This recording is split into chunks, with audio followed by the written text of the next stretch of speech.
Hello everyone, welcome to study with Gyan Prakash. तो दोस्तों, एक बड़ी खबर है। समीक्षा अधिकारी, सहायक समीक्षा अधिकारी का फॉर्म भरते समय अभ्यर्थियों को ओटीआर करना पड़ रहा है। वेबसाइट बिल्कुल नहीं चल रही है। तो यहाँ पर जो जानकारी मिल रही है उसके मुताबिक आरओ के लिए आवेदन की जो तिथि है वो बढ़ सकती है। तो लास्ट डेट जो है एक्सटेंड हो सकता है। आपको पता ही है कि आयोग ने वर्तमान में कुल मिला के 411 पदों पर भर्ती का विज्ञापन जारी किया है। 9 नवंबर तक जो है इसमें आवेदन किए जा सकते थे। आज 8 नवंबर है। तो ओटीआर एक बड़ी समस्या बन चुका है, क्योंकि अभ्यर्थी जो ओटीआर नहीं किए थे पहले, वेबसाइट ठीक से काम नहीं कर रही है, बिल्कुल चल ही नहीं रही है। तो ऐसी स्थिति में डेट को एक्सटेंड करने के अलावा आयोग के पास कोई और विकल्प बचेगा नहीं। अभी इसके पहले भी एपीएस की भर्ती हुई थी, तो उसमें भी डेट को बढ़ाना पड़ा था। और ऐसे में आरओ परीक्षा के आवेदन की तिथि भी बढ़ने के आसार जो हैं वो दिखाई दे रहे हैं। अभ्यर्थी हालांकि परेशान हैं, लगातार प्रयास कर रहे हैं, लेकिन उसके बावजूद भी जो वेबसाइट है जब वही काम नहीं कर रही है तो अभ्यर्थी क्या करें, वो तो बस प्रयास भर ही कर सकते हैं। जानकारी ये भी मिल रही है कि सहायक अभियंता के कुल 150 पदों का अध्याचन यूपीपीएससी को मिल चुका है। इस भर्ती के लिए परीक्षा योजना की तैयारी की जा रही है और समकक्षता के निर्धारण में संशोधन भी होना है। एक जानकारी और भी मिल रही है यहाँ पर कि राज्य कृषि सेवा के 175 पदों पर विज्ञापन जारी होने जा रहा है। इसका भी जो सिलेबस है वो तैयार किया जा रहा है। पहले ये जो राज्य कृषि सेवा के पद होते थे, ये पीसीएस के माध्यम से, मतलब जो ये भर्ती होती थी वो पीसीएस के माध्यम से होती थी। पीसीएस में ही ये पद इंक्लूड रहते थे, लेकिन अब इसे जो है अलग कर दिया गया है। तो अब इसके लिए प्री मेंस और इंटरव्यू की प्रक्रिया जो है वो अपनाई जाएगी। कुल 175 पदों का जो अध्याचन मिल चुका है। कुछ पदों पर और हो सकता है कि अध्याचन अभी प्राप्त हों। तो यहाँ पर देखो, ये जो पूरी प्रक्रिया है ये बहुत जल्द ही शुरू हो जाएगी। आयोग ने 3 साल पहले दिसंबर 2020 में राज्य कृषि सेवा के 564 पदों पर भर्ती के लिए विज्ञापन जारी किया था। इसके बाद इन पदों पर कोई भर्ती नहीं हुई है।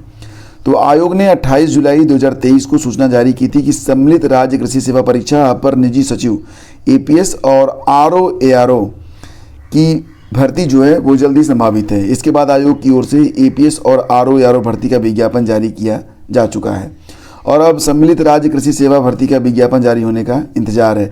पहले यह भर्ती पीसीएस परीक्षा के माध्यम से होती थी। तो ये 3 जो है खबरें हैं जो कि निकल के आ रही हैं यूपीपीएससी से। आगे बढ़ते हैं तो बात करेंगे एपीएस भर्ती के अभ्यर्थियों ने एक ज्ञापन सौंपा है। किसको? आयोग को।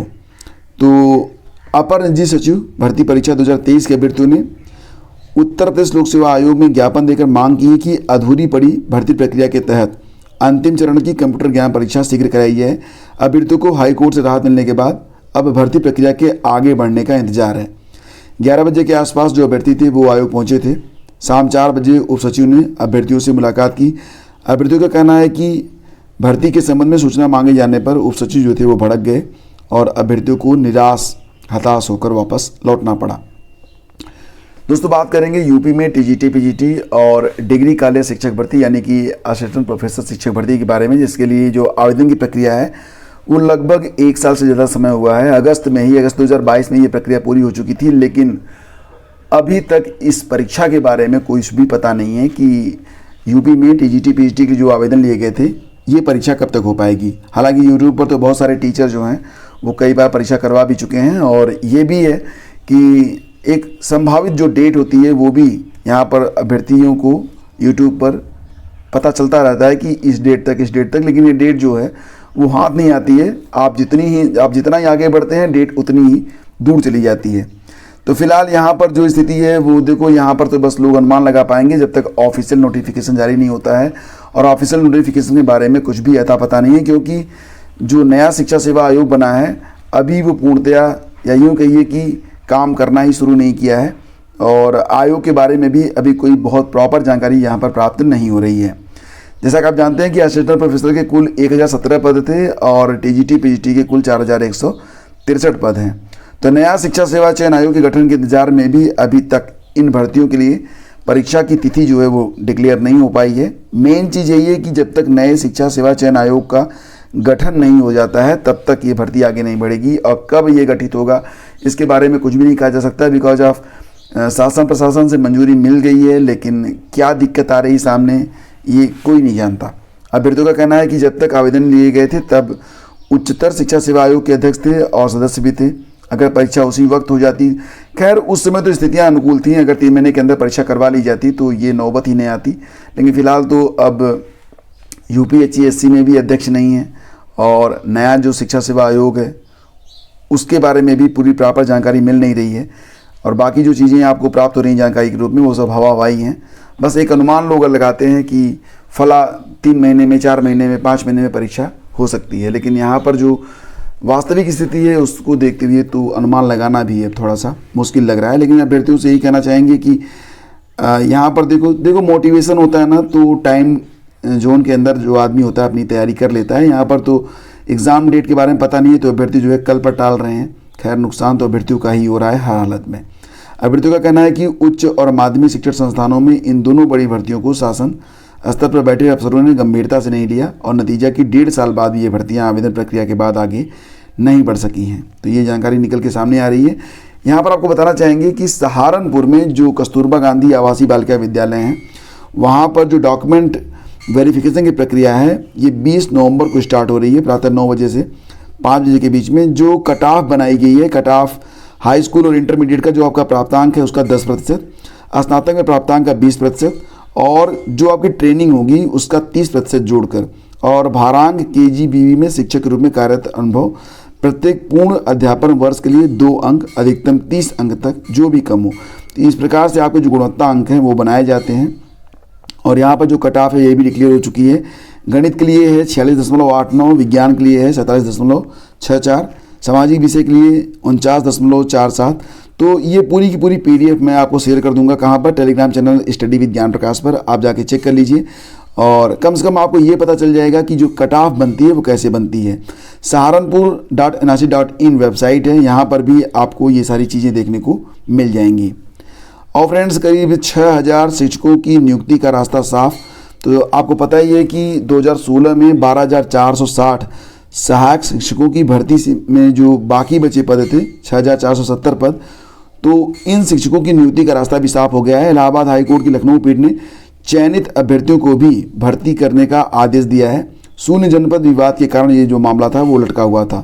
तो इलाहाबाद हाईकोर्ट की लखनऊ पीठ ने 12016 की सहायक शिक्षक भर्ती परीक्षा में कहा, यहाँ पर 2016 की ये भर्ती थी, इसमें कहा कि संबंधित प्राधिकारी NCT की सूचना और 26 दिसंबर 2016 के सर्कुलर के तहत संबंधित जिलों के सभी पात्र सहायक शिक्षकों की कॉमन मेरिट सूची 3 महीने में तैयार कर। यहाँ पर क्या कहा जा रहा है कि संबंधित जिलों के सभी पात्र सहायक शिक्षकों की कॉमन मेरिट सूची 3 माह में तैयार कर सभी पदों को भरने का निर्णय लें। न्यायमूर्ति AR मसूदी और न्यायमूर्ति ओम प्रकाश शुक्ल की खंडपीठ ने यह फैसला राज्य सरकार और कई अभ्यर्थियों द्वारा दाखिल 19 विशेष अपीलों को निस्तारित करते हुए सुनाया है। तो ये न्यूज़ आज के लगभग हर समाचार पत्र में है, आप यहाँ पर देख सकते हैं। 3 माह में इस भर्ती को पूरी करने की बात कही गई है, जिसमें लगभग 6470 पद जो हैं वो बचे हुए हैं। यहाँ पर एक खबर और भी निकल रही है कि अब 3 साल की सेवा पर ही एडेड शिक्षकों का तबादला हो सकेगा। पहले जो तबादले होते थे 5 साल पर होते थे, लेकिन अब ये 3 साल पर ही हो सकेंगे। तो सरकार ने उच्च शिक्षा विभाग को नए सिरे से स्थानांतरण नियमावली बनाने के निर्देश दिए हैं और कहा है कि नई नियमावली तैयार होते ही प्रस्ताव तत्काल शासन को भेज दें। विभाग को भेजे पत्र में शासन की ओर से यह भी कहा गया कि चयनित शिक्षकों की तैनाती व्यवस्था एवं एकल स्थानांतरण नियमावली दोनों को सम्मिलित कर एकीकृत नियमावली भेजी जाए। और दोस्तों यहाँ पर शिक्षकों के प्रमाण पत्र का सत्यापन जल्द करें। तो शिक्षा विभाग ने बिहार लोक सेवा आयोग द्वारा चयनित शिक्षकों के प्रमाण पत्रों का सत्यापन शीघ्र शुरू करने का निर्देश सभी जिला शिक्षा पदाधिकारियों को दिया है।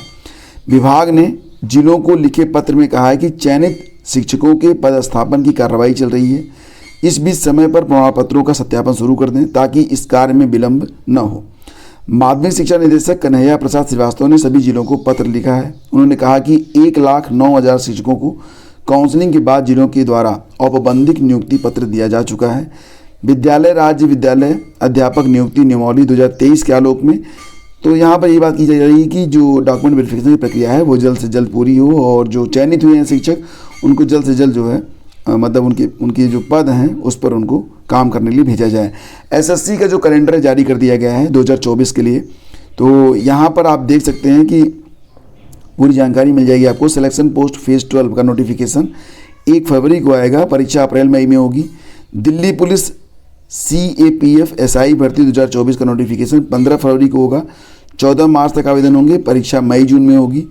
इसके बाद CHSL भर्ती परीक्षा 2024 का नोटिफिकेशन 2 अप्रैल को आएगा, 1 मई तक आवेदन होंगे, जून जुलाई में परीक्षा होगी। MTS हवलदार भर्ती परीक्षा 2024 का नोटिफिकेशन 7 मई 2024 को जारी होगा, जुलाई अगस्त में परीक्षा होगी। और CGL 2024 का नोटिफिकेशन 11 जून 2024 को आएगा, 10 जुलाई तक आवेदन होंगे, सितंबर अक्टूबर में परीक्षा होगी। और इसी प्रकार से स्टेनो, जूनियर हिंदी ट्रांसलेटर, सभी जो पद हैं SSC GD कांस्टेबल वगैरह के सभी पदों के लिए यहाँ पर जो टाइम टेबल जारी कर दिया गया है। टाइम टेबल आपको हमारे Telegram channel study with Gyan प्रकाश पर देखने को मिल जाएगा। तो दोस्तों ये थी आज की news update. Thank you so much for watching the video. जल्दी मिलते हैं आपसे एक नए वीडियो में। हमें आज्ञा दीजिए। नमस्कार, जय हिंद।